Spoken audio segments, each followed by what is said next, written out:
धीरे बेटा बेटा।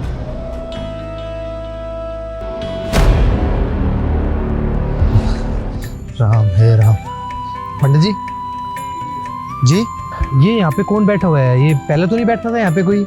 बहुत बुरा हुआ इनके साथ, बेचारे बुढ़ापे में इतना भटकना पड़ रहा है इनको। वैसे है कौन ये? एक दिन आए थे, आकर मंदिर पे बैठ गए और रोने लगे। मैंने इनसे पूछा कि क्या हुआ, तो इन्होंने पूछने पे कुछ नहीं बताया। उसके बाद रात को यहीं सो गए। तो इनको ठंड लग रही थी, मैंने सोचा इनको कुछ ओढ़ने के लिए दे दूं, तो मैंने दे दिया। बस तब से यहीं बैठे रहते हैं और रोते रहते हैं। बहुत बार पूछने के बाद इन्होंने बताया कि इनके बेटों ने इनको घर से बाहर निकाल दिया।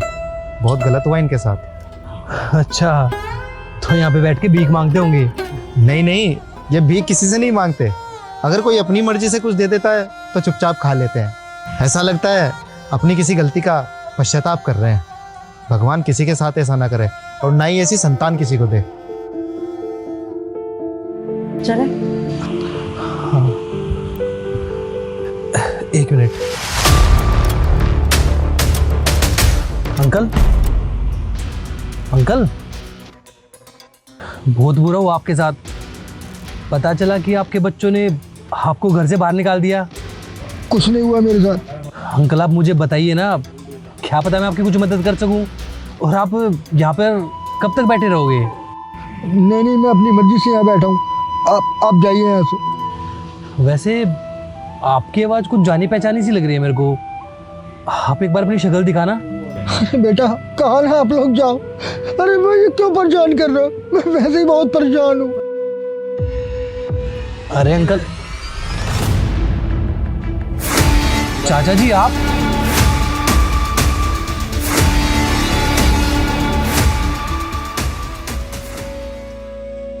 हाँ बेटा, मैं। चाचा जी क्या है ये सब? आप यहाँ पे क्यों बैठे हो?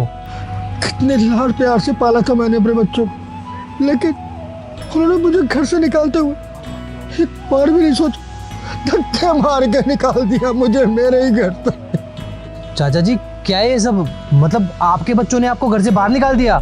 निकल इस घर से बाहर, निकल भाग यहाँ से। कलेश मचा रखा है तूने घर में। अरे बेटा, तुम ये क्या कर रहे हो? अपने बाप को घर से निकाल रहे हो? अरे बेटा, ये तो सोच, बाप हूं मैं तेरा। अरे बाप है तो बाप की तरह रहना, क्यों बोझ बना हुआ हम पे? अच्छा बेटा, तुझे पाल पोस कर इतना बड़ा किया, तेरे सारे खर्चे उठाए, आज तू कामयाब हो गया है तो मैं तेरे पर बोझ बन गया हूँ। हाँ बोझ बन गया है। दिन भर मेरी बीवी से लड़ता रहता है, अगर 2-4 काम कर देगा तो कुछ बिगड़ जाएगा क्या तेरा? अच्छा ठीक है बेटा, गलती हो गई। मैं सोच बुढ़ापे में कहाँ जाऊंगा, अब मैं घर के सारे काम कर दिया करूंगा।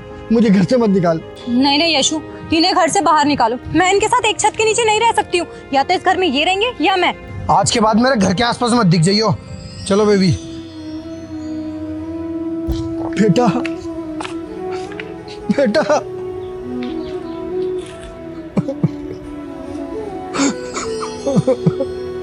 आपके साथ इतना सब कुछ हो गया और आपने हमें बताना जरूरी भी नहीं समझा? अरे किस मुंह से बताता? अरे मुझे तो मेरे किए की सजा ही मिल रही है। मैंने भी तो अपने बाप जैसे बड़े भाई को धक्के मार के घर से निकाला था, उसी की सजा भुगत रहा हूं मैं।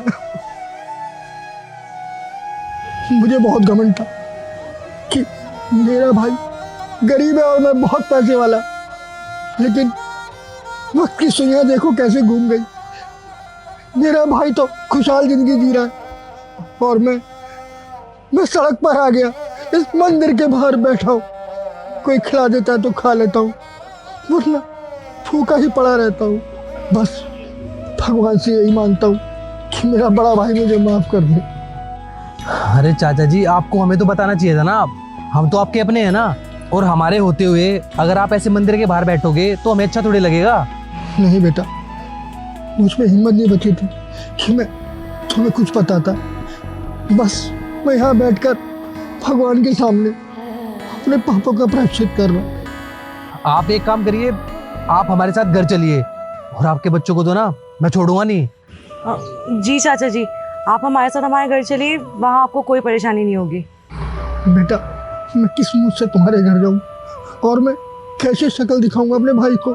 बेटा, आज मुझे बहुत खुशी हो रही है कि भैया ने तुम्हें कितने अच्छे संस्कार दिए और मैं मेरी परवरिश में ही कोई कमी थी जो मेरे बच्चों ने बुढ़ापे में मुझे धक्के खाने के लिए छोड़ दिया, घर से बाहर निकाल दिया। अरे चाचा जी आप छोड़िए, वो सब पुरानी बातें हैं, हम भी भूल चुके हैं, आप भी भूल जाओ, आप घर चलिए।